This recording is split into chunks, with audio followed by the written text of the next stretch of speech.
Nako, itong si Sara Duterte ay tuwang-tuwa ho dito sa biglang pangyayari dahil hindi na mai-impeach si Sara Duterte.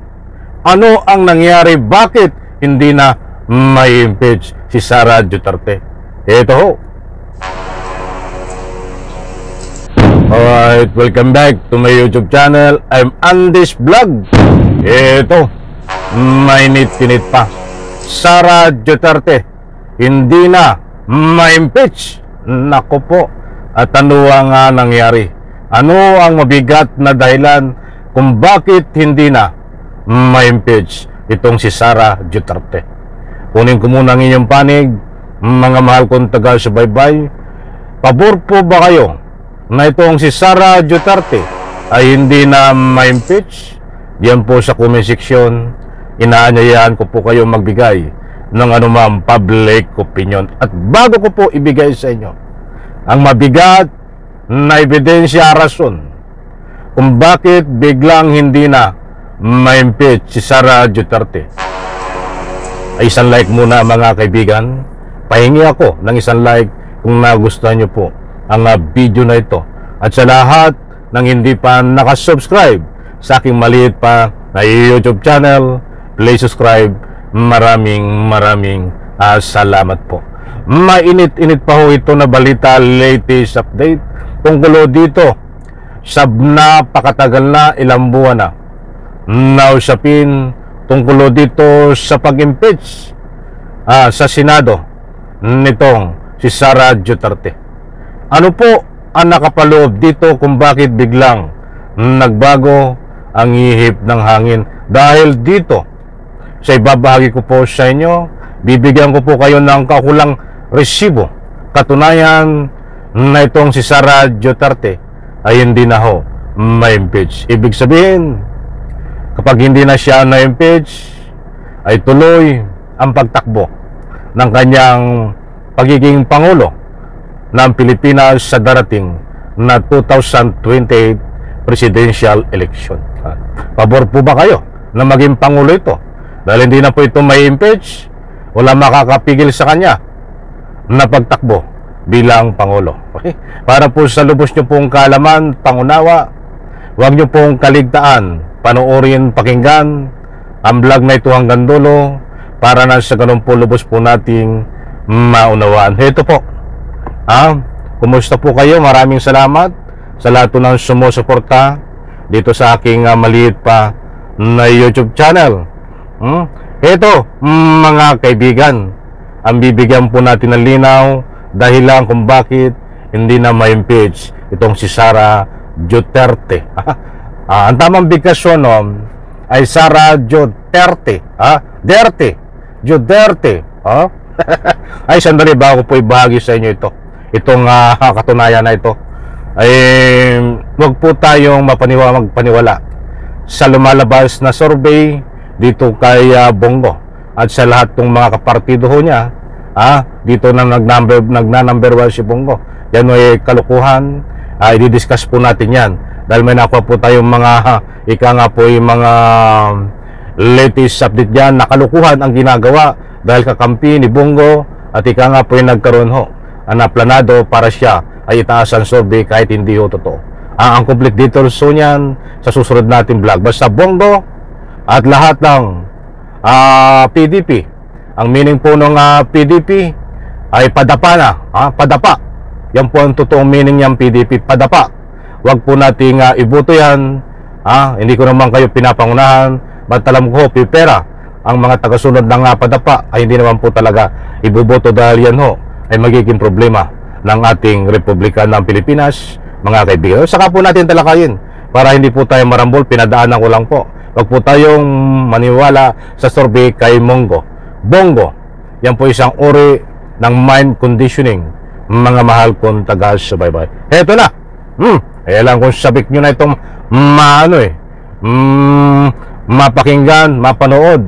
Ipapakita ko po at ipa-plus ko din diyan sa screen. Iyan, buhat sa News 5. At nandyan naka-flash sa screen. Nandiyan po ang larawan nitong si Sara Duterte. Ano po ang sinasaad? Babasahin po natin.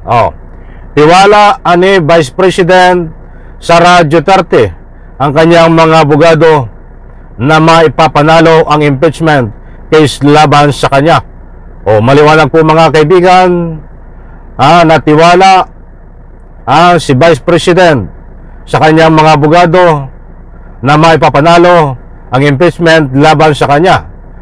Ang ibig sabihin po nun ay pag nanalo siya sa impeachment ay hindi po siya may impeach. Tuloy ang paglilitis, mga kaibigan, ba't ang sinisigurado ho ni Sara Duterte na ayon din sa mga abogado niya ay magagaling ang kanyang abogado kaya't may papanalo ang impeachment case laban sa kanya. Sino ba ng mga abogado? Kahit sino ang abogado ay wala ho nagsasabi sa kanyang mga kliyente na matatalo siya sa kaso.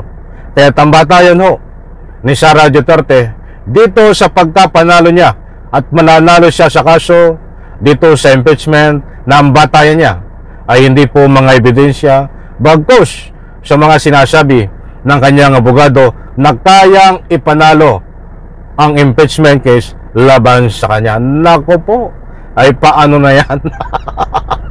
Ay matindi ito, para ka namang hindi sa bagay. Ito ay kung turing ang abogado, hindi lahat ang abogado ay abogado. Abogado yung iba, hindi naman lahat. Naniniwala po ba kayo na tama ang sinasabi ni Sara Duterte na hindi na siya ma-impeach dahil ang batayan niya ay malakas kayang ipanalo ng kanyang mga abogado? Diyan po sa comment section, inaanyayahan ko po kayong magbigay ng anumang public opinion. Ito pa, sinabi nila that they are more than confident in winning the impeachment trial. Saad niya ay talagang pinangatawanan ni Sara Duterte na sinabi lahat ng kanyang abogado na talagang kayang ipanalo ang kaso. Hindi yung nagbabatay sa ebidensya, nagbabatay ito sa sabi-sabi ng kanyang abogado. Dagdag ng Vice Presidente, mas tiwala naman siya sa kanyang mga abogado na nagtatrabaho sa impeachment case. Ito pa, sinasabi ng mga lawyer na they are more than confident na mananalo sila sa impeachment case. Ako naman ay ang most confident, most corrupt. Nako, dinugsong ko lang ho yun. Buti yung nagsasabi ng totoo. Ba't napadugsong ko naman yun? Napadugtong pala. Kasi ang totoo nun, ako naman ay ang most confident. Wala pong most corrupt na sinabi, with the lawyers working on my impeachment case. Kaya't nabanggit po natin, mga mahal kong taga-subaybay, na itong si Sara Duterte ay hindi na ma-impeach sapagkat napakaliwanag naman po ang sinasabi niya na hindi na talagang maipapanalo ang kaso. Ngayon pa lang ay natutuwa si Sara Duterte dahil hindi siya ma-impeach. Tuloy yung paglilitis at sa gitna ng sa paglilitis ang sinisigurado ni Sara Duterte kasama ang kanyang mga abogado ay kayang ipanalo ang impeachment. Kaya't napakaliwanag dito, ibinahagi ko po sa inyo na itong si Sara Duterte dahil dito sa mga ebidensya na sinasabi ng kanyang mga abogado na maipanalo ang kaso ay hindi na may impeach, na yan ay isang kalukuhan. Nananaginip po ng gising itong si Sara Duterte.